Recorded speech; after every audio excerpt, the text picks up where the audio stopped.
ఉత్తరప్రదేశ్లో సంత్ కబీర్నగర్ జిల్లాలో బబ్లు అనే వ్యక్తి తన భార్య రాధికను ఆమె ప్రియుడు విశాల్ కుమార్కు ఇచ్చి పెళ్లి జరిపించిన వార్త నేటింట వైరల్గా మారింది.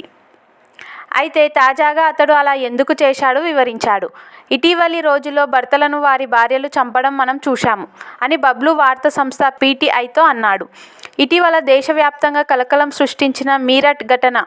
వారం రోజుల క్రితం ముస్కాన్ అనే యువతి తన భర్తను ప్రియుడితో కలిసి ముక్కలుగా నరికి డ్రమ్ములో దాయటం తనను ఈ నిర్ణయం తీసుకోవడానికి కారణమయ్యిందని తెలిపాడు. మీరట్లో ఏమి జరిగిందో చూసిన తర్వాత తామిద్దరం ప్రశాంతంగా జీవించగలిగేలా నా భార్యను ఆమె ప్రియుడితో వివాహం చేయాలని నిర్ణయించుకున్నాను అని బబ్లు చెప్పాడు. కాగా వేరే రాష్ట్రానికి వెళ్లి కూలి పనులు చేసే బబ్లుకు రాధికతో 2017లో వివాహం అయ్యింది. వీరికి 2 సంతానం.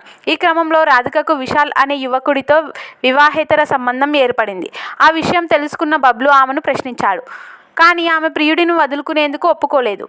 ఈ క్రమంలో మీరట్ ఘటన గురించి తెలుసుకున్న బబ్లు వారిద్దరికీ పెళ్లి చేయాలని నిర్ణయించుకున్నాడు. తనకు హాని జరగకుండా ఉండటానికి తానే స్వయంగా వారి వివాహానికి ఏర్పాటు చేశానని చెప్పుకోవచ్చాడు. అతడు మొదట కోర్టులో తన భార్య, ఆమె ప్రేమికుడి వివాహం జరిపించాడు.